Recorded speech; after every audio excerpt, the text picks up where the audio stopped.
سی pack پر کام شروع ہوا کسی نہ کسی انداز میں امریکیوں نے اس کی مخالفت شروع کی اور اس پروجیکٹ کے نقصانات گنوانا شروع کر دیے. چین جو ہمیں قرضے دے رہا ہے ان قرضوں سے ہمیں ڈرانا شروع کر دیا, اور یہ جو امریکہ کی کہانیاں تھیں اور اس کے جو ہم خیال ہیں ان کی طرف سے یہ ہمیں خوفزدہ کرنے کی کوشش کی گئی.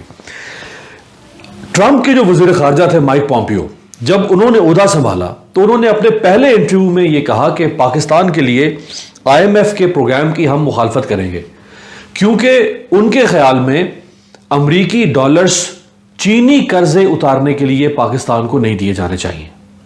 اس حد تک انہوں نے مخالفت کی ہماری. پھر ٹرمپ دور کے جو اسسٹنٹ سیکرٹری ایک تھیں, assistant secretary of state for South and Central Asia, Alice Wells, ان کو جب موقع ملا تو انہوں نے بھی صدر شی جن پنگ کا جو بیلٹ اینڈ روڈ انیشیٹو ہے اس کے خلاف, اور کبھی سی پیک جو ہے اس میں مختلف منصوبے جو ہیں جس میں ML1 ہے اور باقی منصوبے, ان کی انہوں نے اشاروں کے نام میں مخالفت شروع کر دی. چینیوں کے خلاف ٹرمپ دور میں ڈیٹ ٹریپ یعنی قرضوں کا پھندا, اس کے بارے میں ہمیں ڈرایا گیا اور انہوں نے ہمیں بڑی کوشش کی کہ ہم ڈر جائیں. اور اس میں کوئی شک نہیں کہ قرضہ برا ہے, لیکن کس کا قرضہ برا ہے اور کس کا قرضہ اچھا ہے, اس معاملے میں کوئی اصول تو طے نہیں ہوا. یعنی ہم IMF سے قرض لیں, ورلڈ بینک سے قرض لیں وہ ٹھیک ہے, چین سے قرض لیں تو وہ غلط ہے. چین کا قرضہ بھی برا اور IMF اور ورلڈ بینک کا قرضہ بھی برا ہے. اسی لیے قرضے پر چلنے والے جو تعلقات ہیں ان کا انجام کیا ہوتا ہے؟ وہی ہوتا ہے جو آج پاکستان اور امریکہ کا ہو رہا ہے.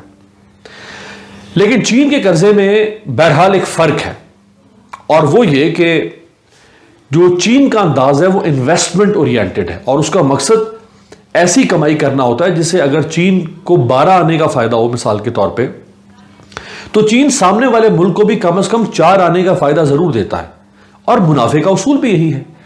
لیکن یہ سامنے والے پر منحصر ہوتا ہے کہ وہ اپنے لیے پارٹنرشپ سے صحیح کارڈ کھیل کر کیسے فائدہ اٹھا سکتا ہے.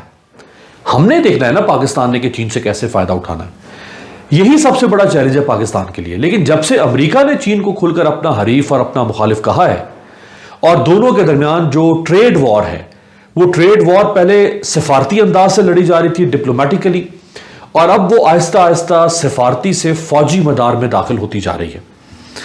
تو امریکہ نے اپنی سپرمیسی, اپنی بالادستی کا سکہ جمانے کے لیے کوششیں تیز کر دی.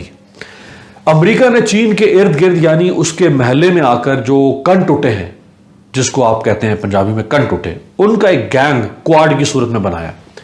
چنانچہ جب روس نے چین کے ساتھ تعاون بڑھانا شروع کیا تو امریکہ کو یہ بات ہضم نہ ہوئی کہ ڈریگن یعنی چین اور ریچ یعنی روس دونوں میں پرانے تعلقات دوبارہ سے کولڈ وار کے زمانے جیسے ہو رہے ہیں.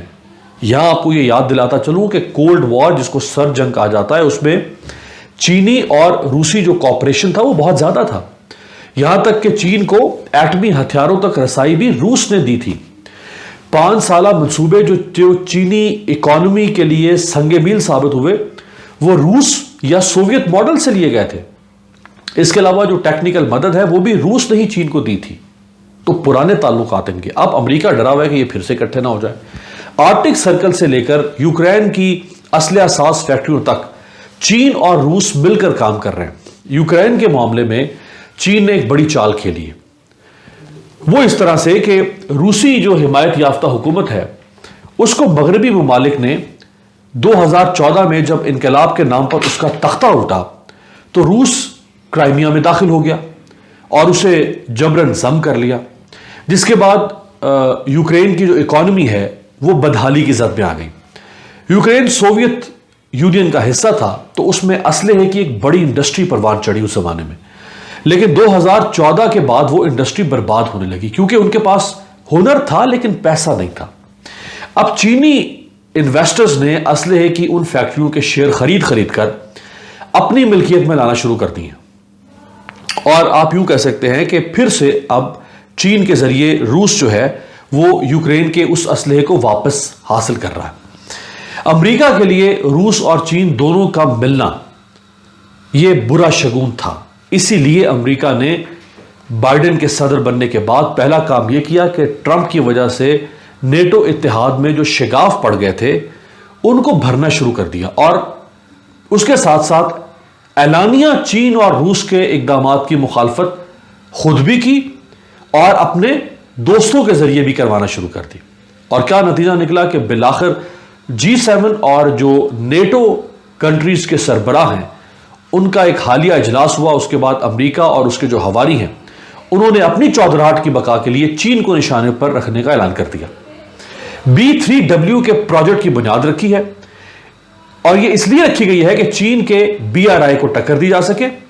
اس پروجیکٹ کی داغ بیل ابھی باقاعدہ طور پر ڈلی نہیں، یعنی شروع نہیں ہو سکی، لیکن جو ٹارگٹس متعین کیے گئے ہیں ان سے دنیا پھر سے 3 حصوں میں ہمیں تقسیم ہوتی نظر آئے گی.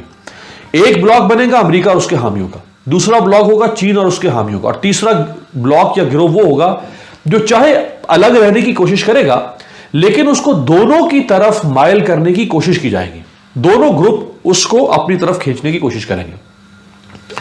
پرائم منسٹر عمران خان نے بھی اپنے حالیہ انٹرویوز میں، چاہے وہ امریکی میڈیا کو دیے گئے انٹرویوز ہوں یا چین کے سرکاری ٹی وی چینل کو دیا گیا انٹرویو ہو، اس میں انہوں نے کہا کہ ہمیں امریکہ اور چین کے درمیان کسی ایک کو کیوں چننا پڑے گا، یعنی انتخاب کرنا پڑے گا. اگر دونوں مل کر کام کریں تو ساری دنیا کا فائدہ ہوگا. سننے والا تو یہی کہے گا وزیر اعظم کی بات سن کر کہ وزیر اعظم کتنے سادہ ہے بھائی، کیا ان کو عالمی امور اور اس کی پیچیدگیوں کی سمجھ نہیں ہے کہ ملک دوسروں کے لیے کام نہیں کرتے بلکہ اپنی بھلائی کے لیے کام کرتے ہیں، اپنی بھلائی کے لیے لڑتے ہیں. جب وہ اپنی بھلائی کے لیے لڑتے ہیں تو وہ مل کر کام کیسے کریں گے؟ وزیر اعظم بچے نہیں ہیں. انہوں نے سفارتی آداب اور امریکہ کو سیدھی ایک نہیں بلکہ طریقے سے سنائی ہے. انہوں نے ایک بیانیہ بنایا اور اس کو مسلسل مختلف فورمز پر بات کر کے آگے بڑھایا.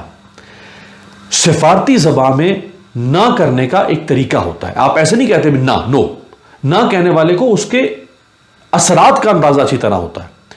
لیکن وزیر اعظم نے واضح کیا ہے کہ امریکہ جتنا بھی دباؤ ڈال لے ہم چین کے ساتھ اپنے تعلقات میں کمی نہیں کریں گے. اور انہوں نے یہ بات پارلیمنٹ میں جو حالیہ تقریر تھی اس میں بھی صاف لفظوں میں کہی ہے کہ امریکہ کے ساتھ ہم پارٹنرشپ کرنے کو تیار ہیں، ہم حاضر ہیں، لیکن پیس میں کریں گے، جنگ میں نہیں کریں گے. یہ تو اب افغانستان کے انخلاء اور اڈوں کے ایبسولوٹلی نو کا ماحول بنا ہوا ہے. تو وزیر اعظم بھی بیانات میں دباؤ کا جواب بڑے طریقے سے دے رہے ہیں.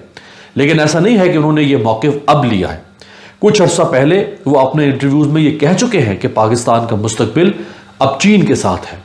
پاکستان اور چین کا جو ڈیفنس کوآپریشن ہے اور جو پارٹنرشپ کا تقاضا اور جو اس کی بقا ہے وہ اسی چیز میں ہے کہ دونوں ملک مل کر ساتھ چلیں اور انشاءاللہ مل کر ساتھ چلیں گے.